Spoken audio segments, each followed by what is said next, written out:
Good afternoon, everyone, and welcome to the Shared Interest webinar series. We're really glad and thankful that you've been able to join us. As most of you know, Shared Interest is a guarantee fund that's trying to focus capital to support the growth and sustainability of small businesses here in Africa, specifically in the southern part of Africa.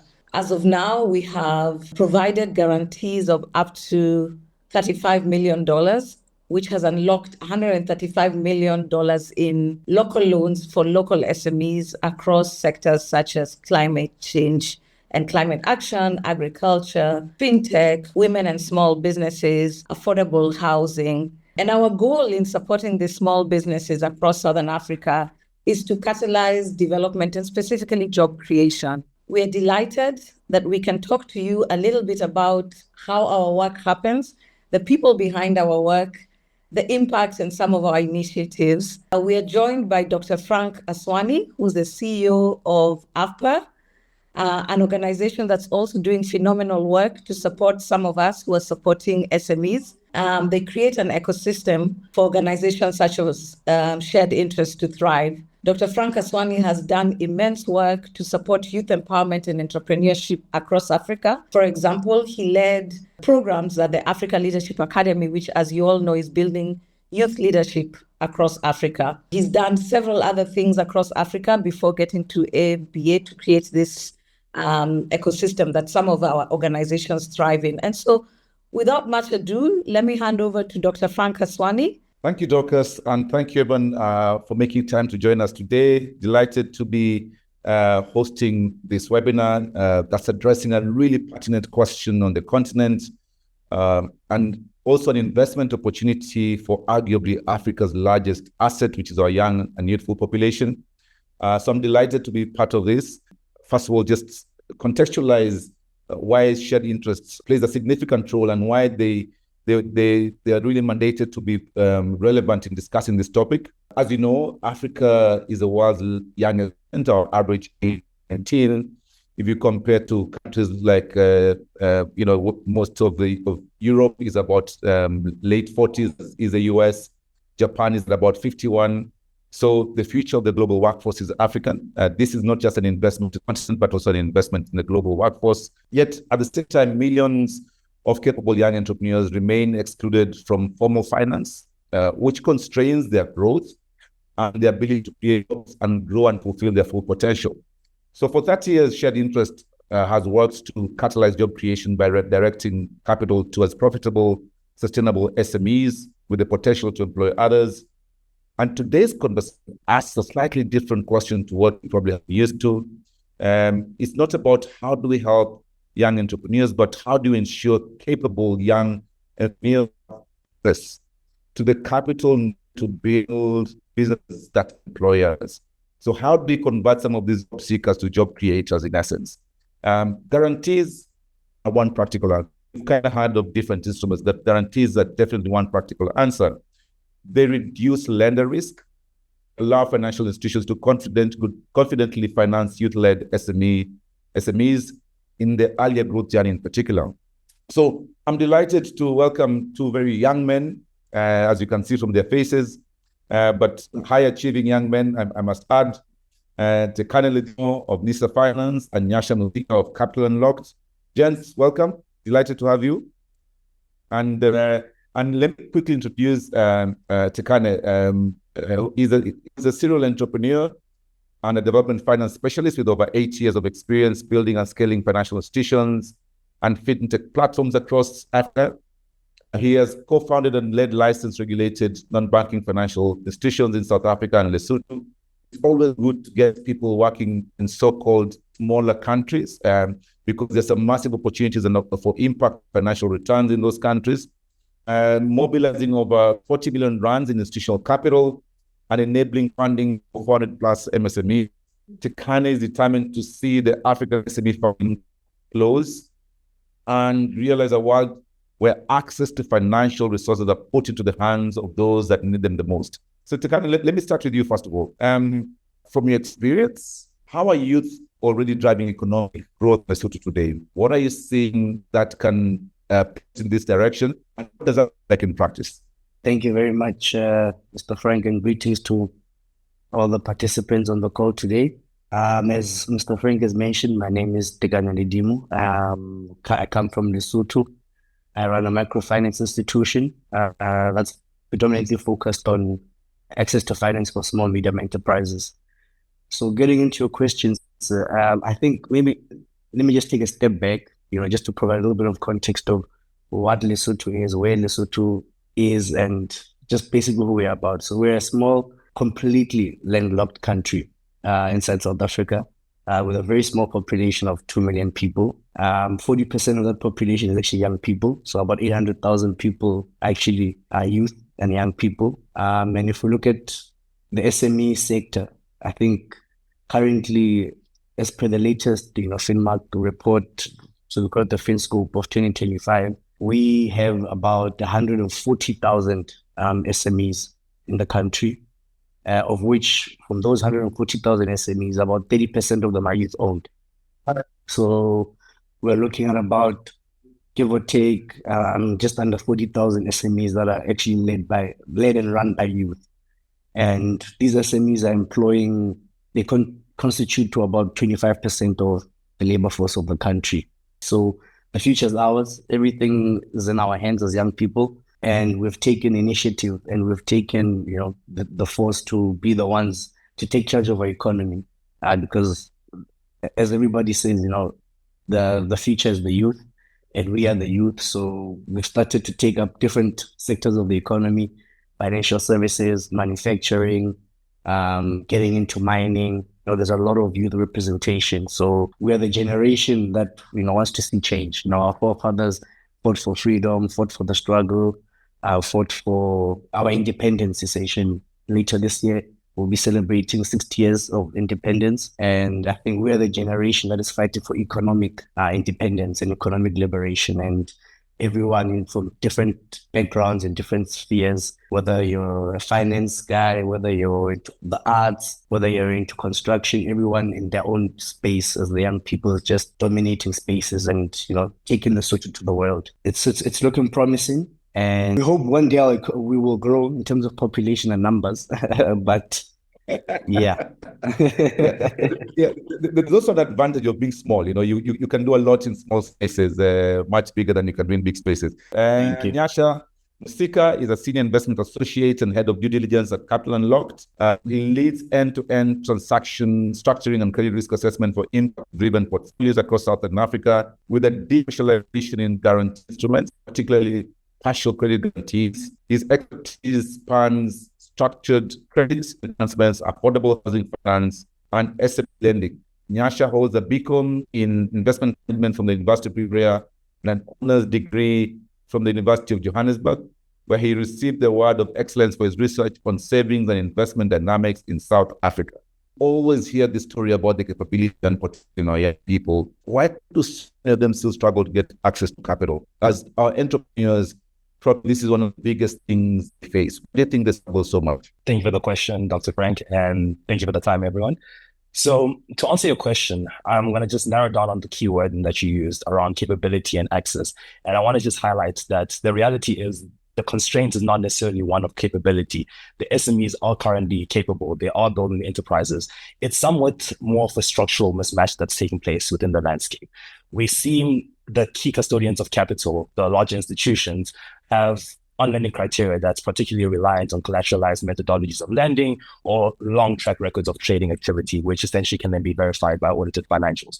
But the unfortunate reality is this essentially now structurally excludes youth-owned enterprises, as they haven't necessarily had the time to build that those credentials that are somewhat required to then access that capital.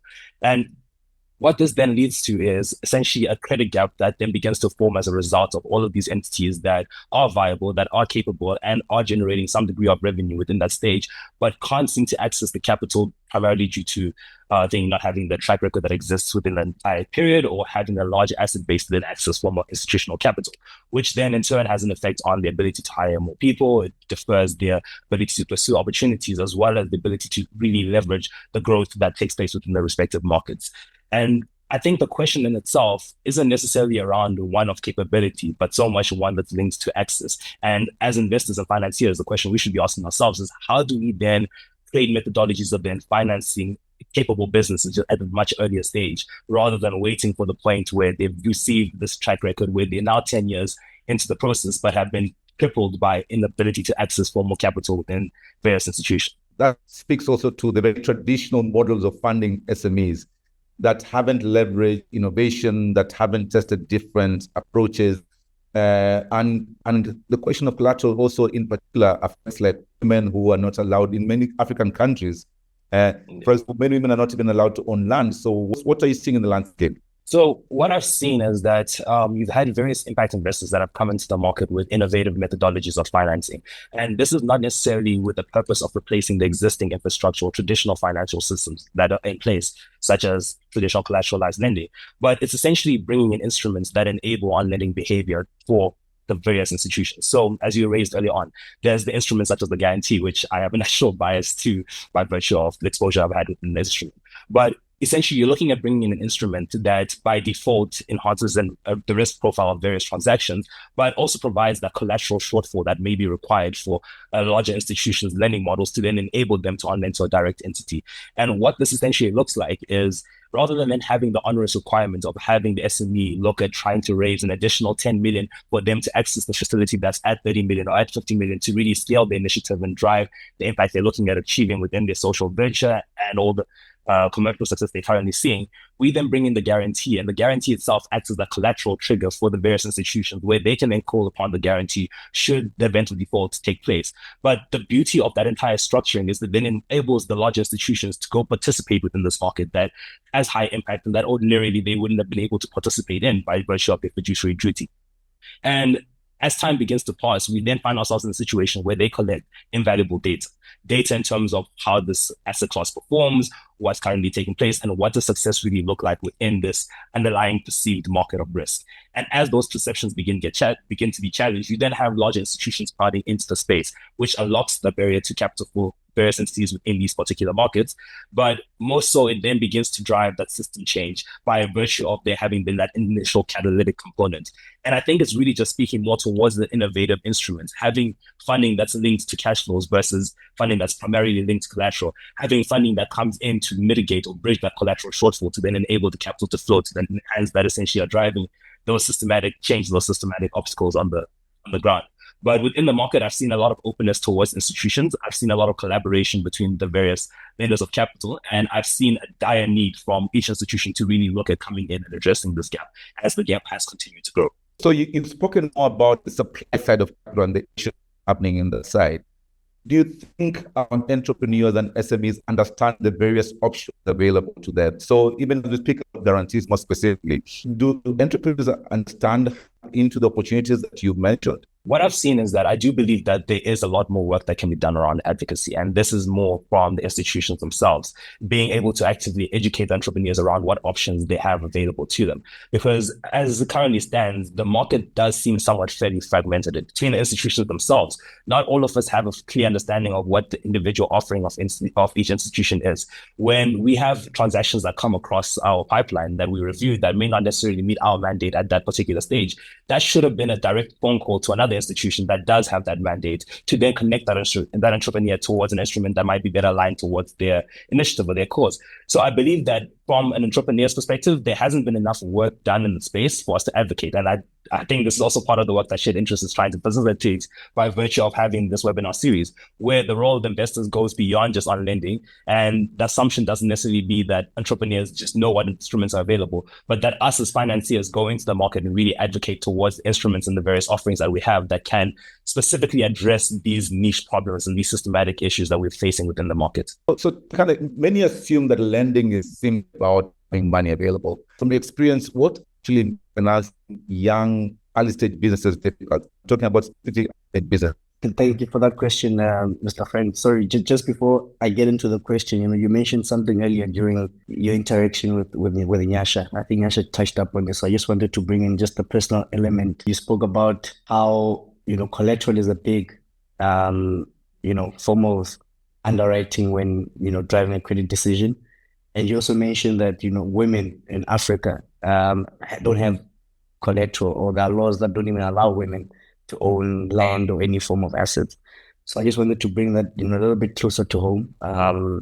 As a lender who's actually, present in the Lesotho market, just to say that, that is not a far-fetched theory. It's our reality on the ground. It's what we see, on a day-to-day basis in Lesotho. So currently, earlier on, I mentioned that in Lesotho, we have about 140,000 SMEs, and majority of this, so 51% plus of these SMEs are led by women. And unfortunately, only 27% of women actually have credit bureau data. So it is close to impossible for about 72% to 73% of women to be able to access formal credit from the banks because of no collateral. They don't own land, they don't have any credit bureau data, they don't have anything to put up front or for them to be able to access that capital and none of those capital flows for that company. So one of the most innovative things that we have done as Prime Capital as a lender in Lesotho is we then decided to say,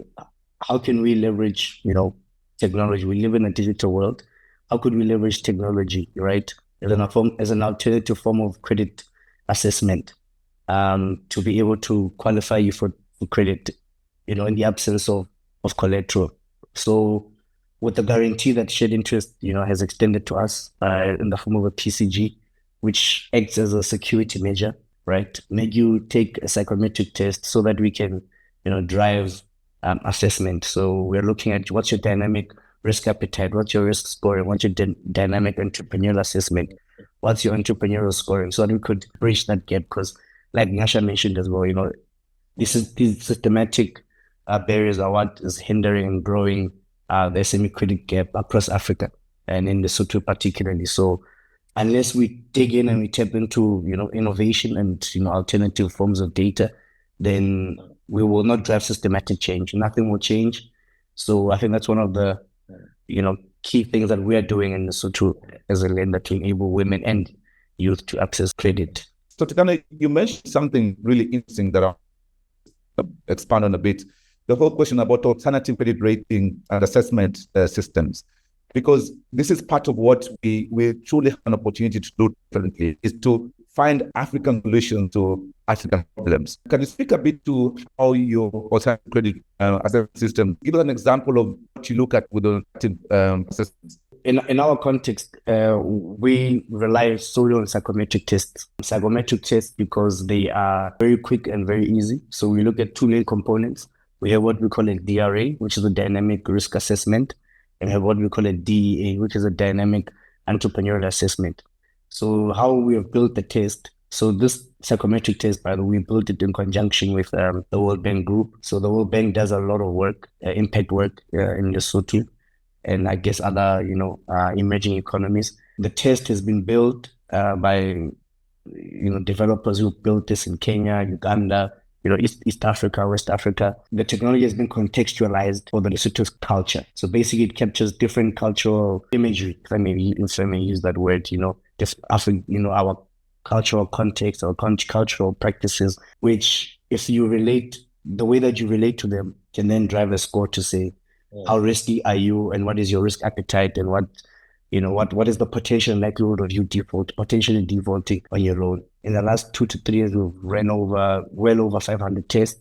So we've been able to build our internal model and be able to score it and scale it to see people who score in this range, typically how do they behave? People who score in this range, typically how do they behave? And then we were able to compare our data with the data that we're getting from another user, for example, in Kenya or in Uganda or in Nigeria, for example. And it's been almost similar.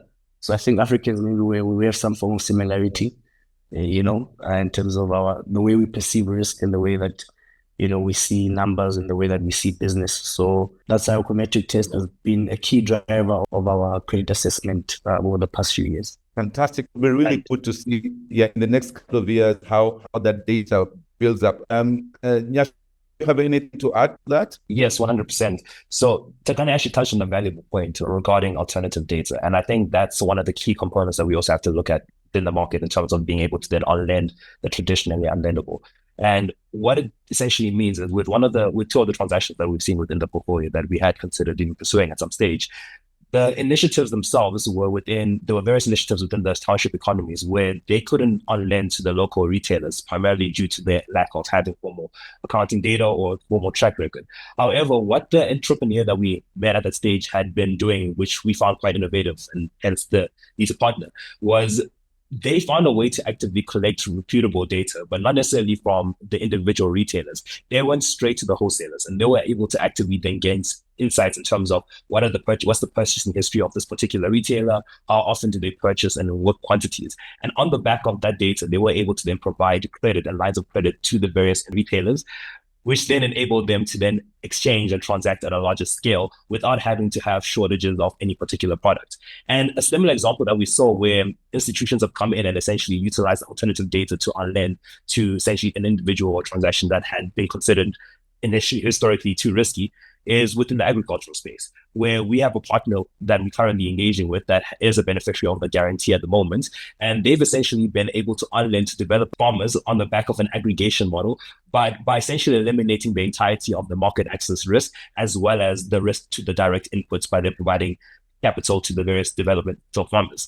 And what this essentially looks like is having an aggregation of farmers produce the output, but then having the organization negotiate on their behalf to then access offtake agreements, which essentially then provide that access to the market, where the key constraint then that remains within this transaction essentially becomes the delivery of that particular product. But by virtue of that, they are now able to essentially underwrite, not necessarily on the creditworthiness of the individual developmental farmer, but rather on the creditworthiness of the offtaker, and ensure that the technical component has then essentially been completed. And on the back of that fulfillment, you then have an asset class or a group of individuals that historically would not have received that capital because individually they're too small to receive capital at that stage. They have no balance sheet or they have no capacity at that stage. They were able to now aggregate these individuals, get this commodity, which they're able to then deliver to the offtake, have their credit scoring methodology linked to that direct offtake agreement, and then essentially benefit on the back of that data.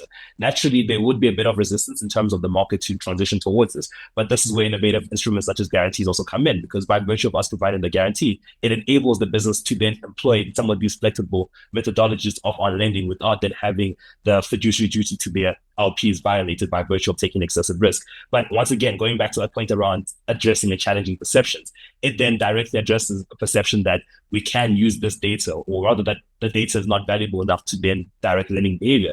However, once we now address this perception and lending behavior does take place, and we see over time progress within these transactions, we see over time the book size continue to grow, it then does challenge that perception and that risk and essentially removes the need for guarantee within that space, because then now there's been systematic change that has taken place within that particular market. But essentially looking at the fact that what the guarantee was essentially guaranteeing was the data, the accuracy of the data, and the value of what innovative approach this entity is taking. And that essentially challenges traditional financing methodologies that are in place. But once again, acting as an enhancer to then having the capital flow towards the initiative that are essentially driving that transformation. I think we're living in very exciting times where, who would have imagined a couple of years ago us discussing about culturally intelligent solutions that factor in things, or where we look at existing structures like cooperatives and looking at the shape of that group rather targeted individual within the group. And the group less risk than any individual in the group. Start collect responsibility, a major risking factor. And this is, I think, why the innovation happening in this space at the moment is really exciting. Looking to you, Nyasha, how do guarantees change lending behavior? So essentially, when you look at a guarantee, we have to essentially then ask ourselves, what is a guarantee and what is that instrument in itself? And as we've addressed historically, it's essentially an instrument that comes in the format of an irrevocable letter of credit. And essentially is a commitment from one institution that is reputable, which essentially then stakes their reputation as well as their assets to then guarantee and bring in and put an institution that may not necessarily have the same balance sheet and enable them to then receive that capital. So what this could look like at an individual transaction level. Very practical example, a business is looking to raise capital from an anchor investor. The anchor investor requires some form of collateral requirement. Shared interest will then provide a guarantee to that institution itself to then enable or mitigate that collateral and act in place of that collateral that would have been required by that institution on the back of a set guarantee fee being paid by then the intermediary. But this now enables them to not necessarily have to scramble around the liquidity crisis of having to then have 10 million or 3 million sitting within a call account on the back of if in case something happens. It then enables them to leverage their liquidity and their existing cash flow to then service this guarantee fee, but then this essentially then acts as collateral for them to unlock off that capital. So when you look at that instrument by nature of its design, it's a risk mitigating instrument, but also a collateral shortfall instrument, which it acts as the core purpose of just enabling transitional capital. By virtue of that, it essentially improves the risk profile and the various models that key investors and banks will particularly look at underwriting and originating loans on behalf of various SMEs. By then having this guarantee in place, they no longer require as stringent or as onerous collateral requirements from the various SME, because they now essentially have a collateral coming in from shared interest, for instance, or any other guarantor provider.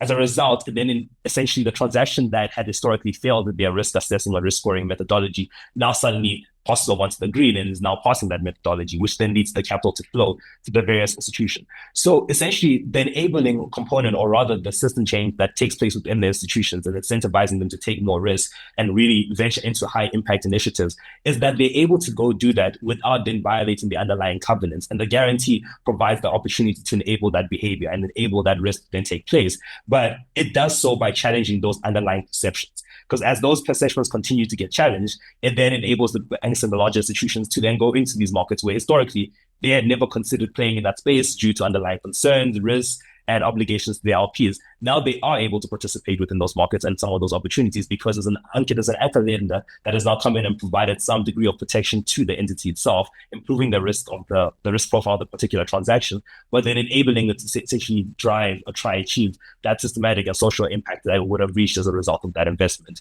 And bit by bit, you start to then see, as time goes on, the emphasis goes back to the data itself. The organization is now empowered with data. It's essentially been given a trial run, which has allowed it to invest in this asset class and once again refine their models, but pull that invaluable data to then enable them to continue to participate within that particular market.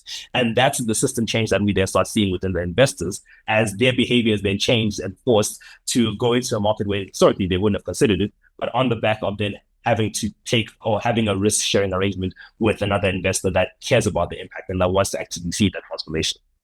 Yeah. So what kind of lenders do you offer your guarantees to? So particularly focus I'm one of them. You'll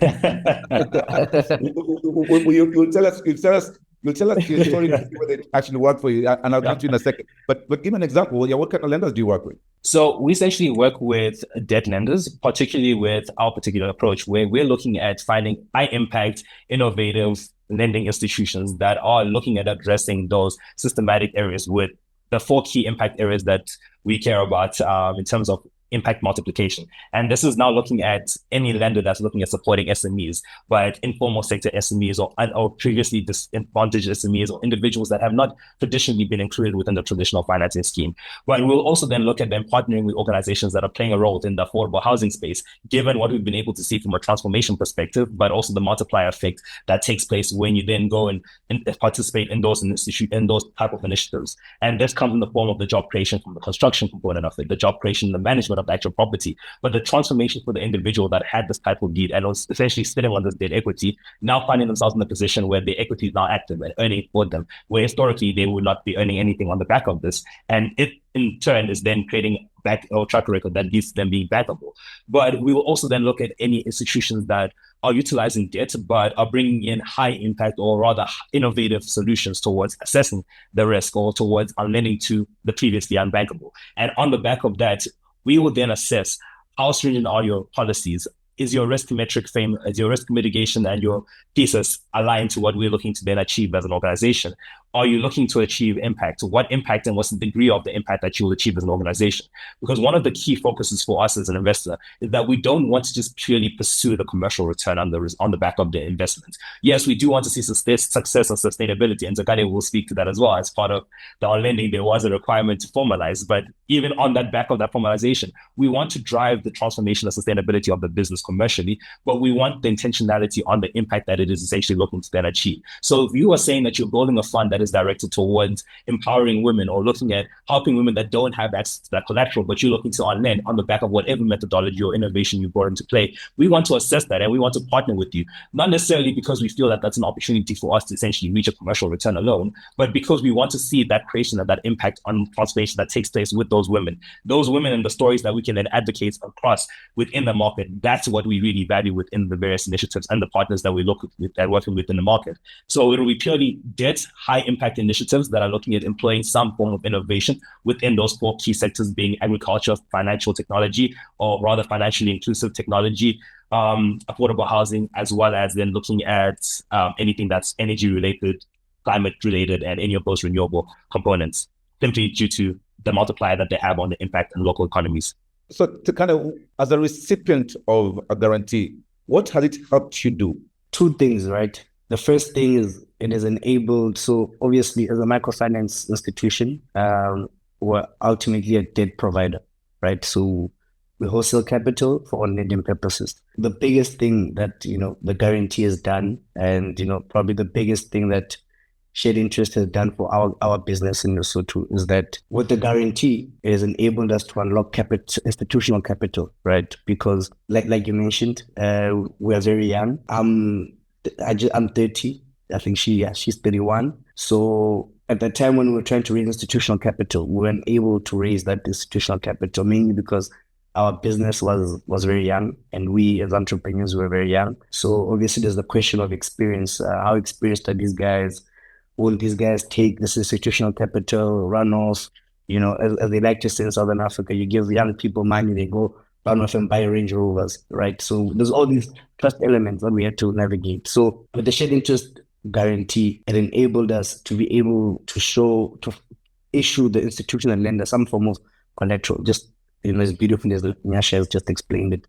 So the institutional lender is then able to look at this collateral and say, okay, we have this guarantee, partial credit guarantee in the form of irrevocable letter of credit, which stands as, security for us to say, should these people lose this money in the market, we'll be able to, to recover that money back ultimately. So that has enabled us to raise, balance sheet on lending capital. And with that balance sheet on lending capital, it then makes our lives easier for our end users, because we are in I would call it a virgin market. It's an untested territory. We often call ourselves the guinea pigs of what we are doing in Lesotho. There's not many lenders who are lending to SMEs. There's not a lot of, mainly because of, the lack of availability of data. So what it has enabled us to do is to say, we know we are covered with this guarantee scheme from shared interest. So we are able to take on risk that other lenders would not normally take, and that has enabled us to tier our lending towards, youth-led businesses, women-led businesses. And, I must say, if you look at our current portfolio currently, it's just a portfolio full of, young people, young and women-led businesses that are doing innovative things, amazing, things in terms of transforming our economy. So from manufacturing, we have clients that are, building things from scratch, literally. We are creating our own bottled dairy products. We're not relying on your Unilever tab branded products. So we are producing. The young people are in the farms. They're farming. They're producing their own produce. They're taking these to the market. They're supplying these to retail stores, chain stores, your Pick and Pays, your big games, your Walmart, etc. With that, the bank would have not otherwise been able to lend, to these people because of lack of track record and lack of, formality. So we've then been able to, take the risk on these people, right, and on these borrowers, and in turn we've sort of validated them, because now we're able to help them build predictable models. We're able to build them predictable cash flows. They can now go to a bank and say, hey, bank, for the last 6 months, Prime has been offering me a working capital facility, right, which is backed by the shared interest guarantee, and we have been able to scale up our operations by 3x or 4x, for example. The bank sees this track record and they're saying, now we need to access a machine for our processing, if it's a manufacturing, for our processing, part of our processing or bottling or packaging line of our supply chain. And can we borrow this money from you? So we've just seen different sets of, borrowers just creating a multiplying effect. For example, if I could just give you one typical example, I think it's there on the shared interest website, actually. So we've got a client, she's basically producing recyclable paper bags, right? You know how plastic is now harms the environment, and everybody's going against plastic and the use of plastic. So she's now using biodegradable paper bags, as a form of, when you go to the shop and you're buying your groceries, you use that bag instead. So this is all locally produced in Lesotho, manufactured in Lesotho. She's hired probably more than the last time I checked, 15 people in her factory. And well, where she started. So when we first started lending to her, this was in late 2024. To date, she has literally doubled her workforce, and that just is a testament just to show you how impactful it is when you give you put access to financial resources into the hands of those that need them the most. It's not just her business and her financials that are growing; it's the impact that she's growing, the jobs that she's creating for other young people, the families that she's feeding, and then the brand and the name that she's making for herself and for her business. And those are just one example of some of the beautiful stories that this guarantee has enabled us to unlock. That's such a good story, Tikan, and it ties into what Nyasha you mentioned, that the objective here is just not to create financial returns, but also to track impact and what kind of impact are you having with all these investments. So Nyasha, from your example, do you have any examples of the kind of impact that you track when you issue these guarantees? And whose responsibility is to track the impact? And also, I'm quite interested to check and see when you offer these guarantees, you dictate which sectors they should go to, and also how does it influence the ticket sizes, as in the amount of money that should be lent out per SME? Just talk to me a bit about that. So essentially, in terms of how we determine the sectors, I'll start the last one, the various sectors for the individual businesses, it's always reliant on our core focus and our core focus areas that essentially come directly from shared interest, but is purely on the back of these 4 sectors being the high impact initiatives and high impact sectors that we're looking at then participating. And essentially, it tends to cover the exhaustive list of the industries that we would want to participate and that would characterize an impact initiative. Because when we're looking at our lenders investing in businesses, we wouldn't want them to essentially invest in businesses that are already commercial, that already have access to bankability. We don't want them to go into the formal sector and play a role there. And within that role, it would purely just be make the investments on the back of your expertise, your on-lending policies, but don't go and now make investments into any entities that are on the IFC exclusion list, any entities that essentially are extractive or that have any harm components to the environment. So essentially that component is usually already negotiated within the negotiation process, but that also then covers onto the impact component, because the nature of the impact metrics that we will track, it will be the standard metrics from job creation, how many women have been empowered, how many women are in management, what is the scale of economic activity that has been taking place, how much money has been dispersed into this particular market, what is the split between the youth empowerment, what's the gender split within some of the impact metrics, where are we looking at in terms of NPRs, what the risk adjustment score of the various business, given the impact that they essentially claim that they would have been able to achieve as a result of the funding. And it's somewhat sector specific, because I mean, when we're now looking at some of the affordable housing initiatives, there's a component where we will also then look at vacancy rates, because those are now material components to that particular transaction. So all the key impact metrics that we'll assess, in addition to commercial metrics, will all take place as part of the negotiations process. But one thing that we also employ, and we don't want to do when we partnering with organizations, is we don't want to now make the reporting of impact an additional cost that gets in the way of the cooperating activity of the entity. And what this essentially means is that when we are picking our impact metrics that we require the entity to report on, they may not have all the requirements that we need at that particular stage when we're partnering. But the intention is that as the partnership continues, they build the capability to then report on some of those additional metrics that we may require.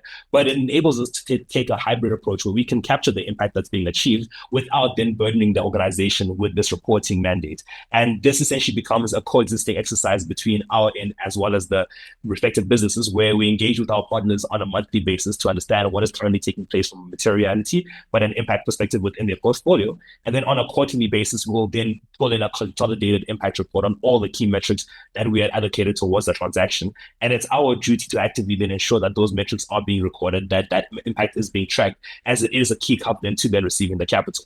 It's not necessarily a suggestion that we put up. It's a requirement for all our partners to then understand that on the back of these impact metrics, we do expect a reporting to take place, because this is ultimately the real value that we want, the stories that we're able to then advocate towards. And in terms of some of the impact that we have seen, because Tagana painted such a beautiful example. And I think one of the other examples that we've seen with transformation as well as impact that we've achieved as a result of the guarantee is an affordable housing initiative that we were running within, I think, in Cape Town some time back.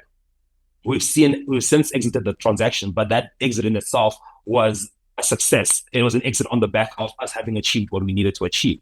We came into the market and essentially we provided a guarantee to an anchor lender within the Cape Town market. And what they were essentially doing is they were partnering with these women that were in the township economies, the formal sectors, and they essentially were sitting on a title deed. As I mentioned earlier on, they have the home, but the home itself is not revenue generating. They're not credit worthy.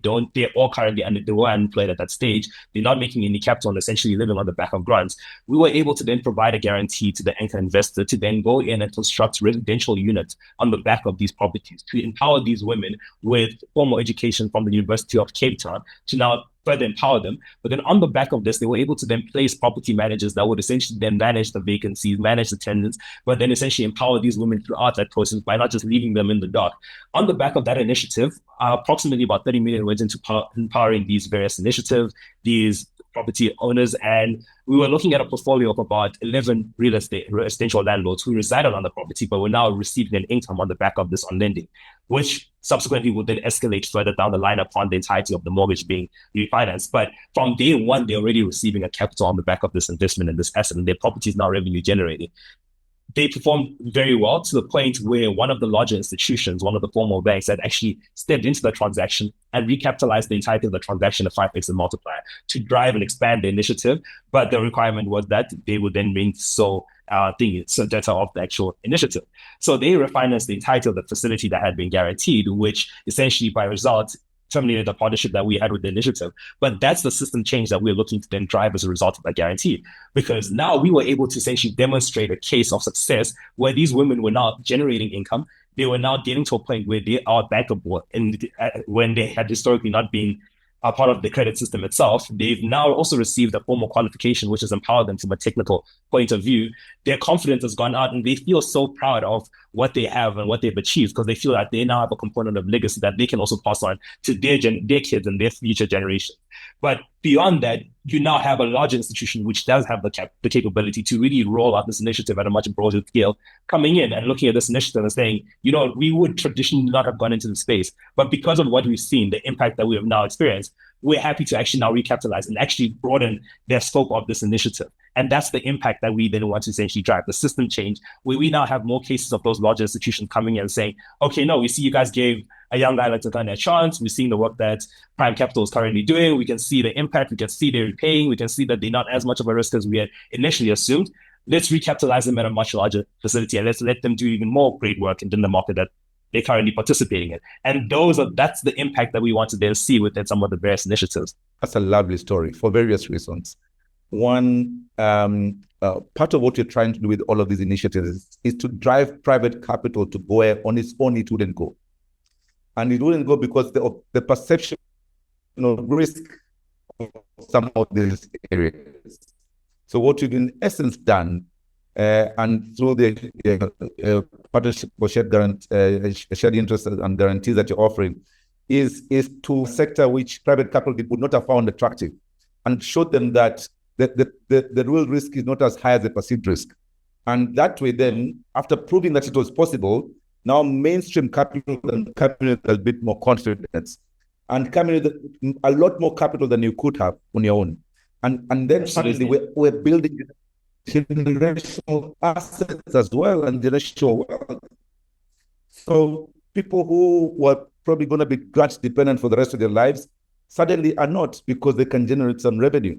Back in Africa, is what were traditionally problems are exciting impact opportunities. And no one has the kind of opportunities that we do. So that's why doing this kind of work in Africa is probably one of the most exciting things people can do.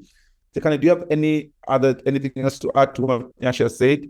No, I think Nyasha captured it beautifully. I think in short, just like you've said it, guarantees and various different forms of financial instruments, they force private capital to go where it wouldn't otherwise go.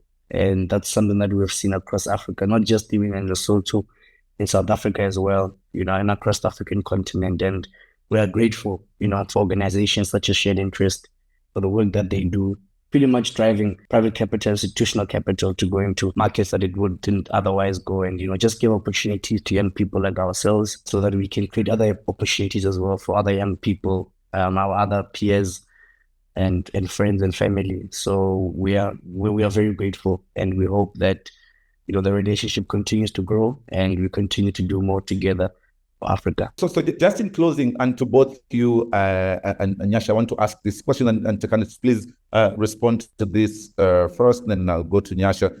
So looking ahead, if you look at the next couple of years, what kind of partnerships do you think will be needed to ensure Africa's young entrepreneurs continue, or rather receive access to capital that they need to scale, not just to grow, but to scale from the work that you do, which I know is very hard? What gives you hope? What gives me hope is, I'm a firm believer, and I really believe God didn't put me on this earth, just to be another statistic.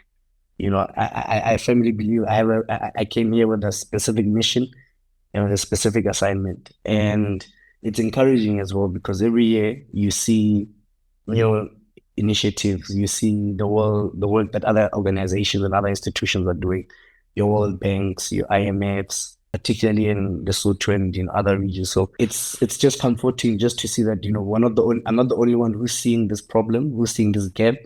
The other bigger players, the other bigger institutions, bigger brothers that are seeing the same problems, and the governments as well are seeing these issues, and they're sourcing different forms of foreign direct investment to come into the country. They're seeking different new initiatives. I mean, currently in Lesotho, just to give an example, the government, through the Ministry of Trade and Small Business, is now creating incubators in Lesotho. These are business incubations that are incubating young men and women to how to run businesses, how to formalize their businesses, how to structure their businesses. So entrepreneurship is now being driven more than I feel it has ever been driven. I mean, when I was still in primary high school, the dream was get a degree, get a good job at a bank, right? Become an accountant, become a doctor. Whereas today, that language is changing. It's about be the job creator, create the jobs for other people, find innovation, find solutions. So all those give me hope to say we're moving in the right direction. We will achieve this mission. It is a generational mission. It won't be achieved overnight. So I'm just comforted by such initiatives. Amen to that. Amen to that. Nyasha? So I think what I'll do is I'll follow the same lead that the guy did and begin with what gives me hope. So I believe, from my perspective, when you look at the current unemployment rates of South Africa, for instance, on the back of Q1 data, we're sitting at about 45% approximately. And that in itself paints such a dire image of youth, of what is the future for the next generation. But it's the consistent resilience that I see within a lot of the young entrepreneurs, where they've been dealt this card where you see the statistics, the headlines, the 45%, and it somewhat paints a bleak narrative. But there's resilience in all of these young entrepreneurs that then decide, let me go start a business, let me go take that risk, let me go take that chance, let me go do this.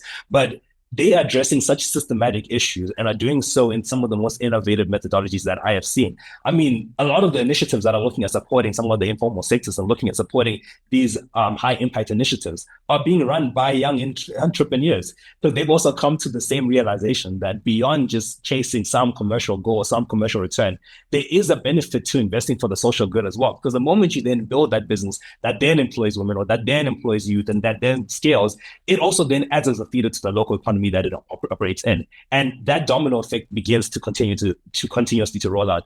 So what I feel has given me hope within the space that we have done is just continuously, time and time again, seeing the resilience, but the agility in which all the young entrepreneurs will face the problems that Africa is facing and challenged with at the moment, and looking at how they've taken those challenges head on and are actively making meaningful strides towards addressing those.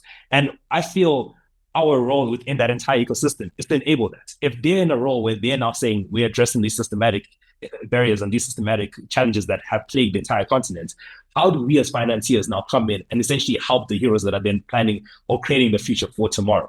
And it's not necessarily a narrative of the youth is essentially the future of Africa. The youth is also the present of Africa.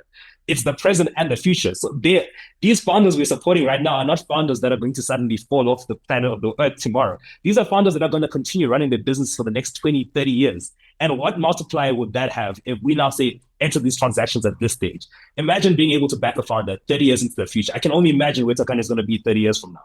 And he's still a very young man, and he's still going to be working at that stage. But imagine the impact and the scale that he'll be able to achieve as a result of that. So that's essentially what gives me hope within the space.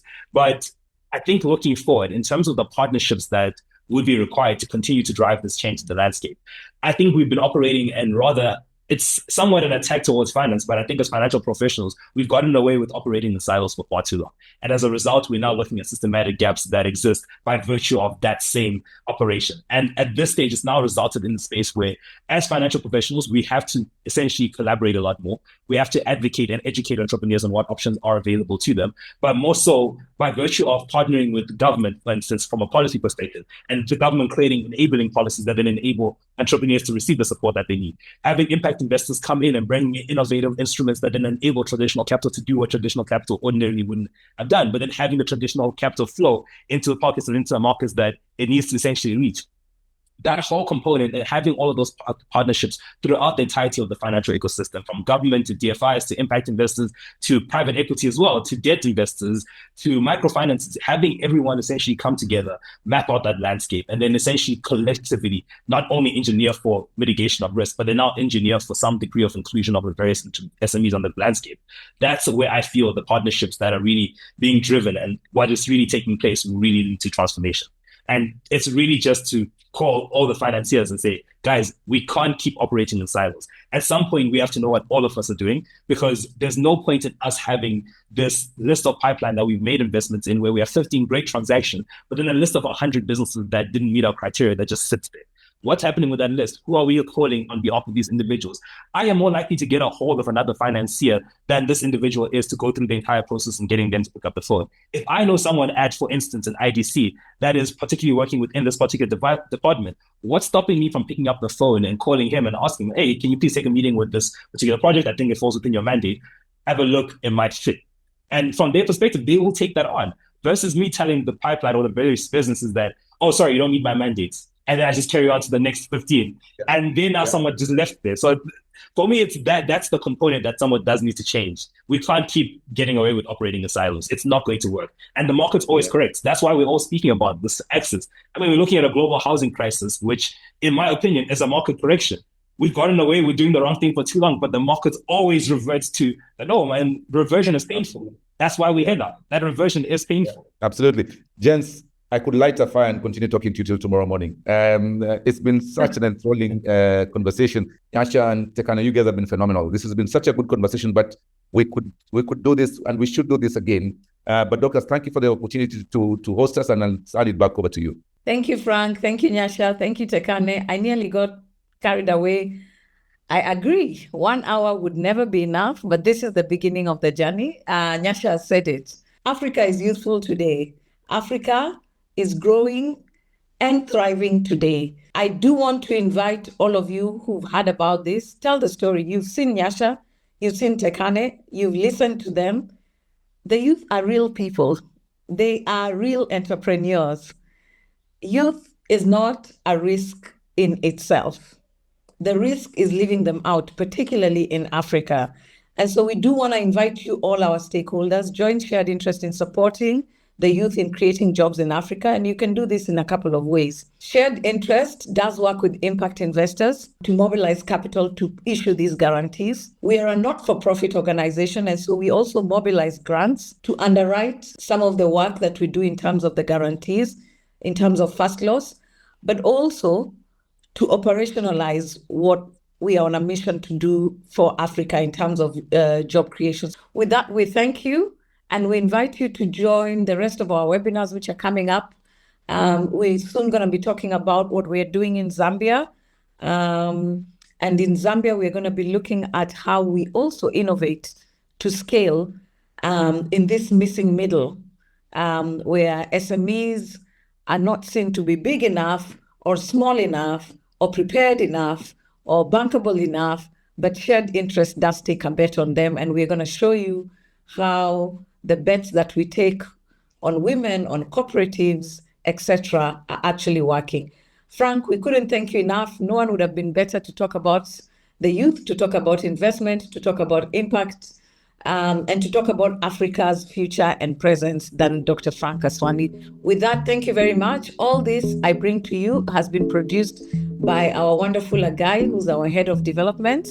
And you will be seeing more of the work he's trying to do along the lines that Nyasha has said, which is we are beginning to break the silos by telling the stories.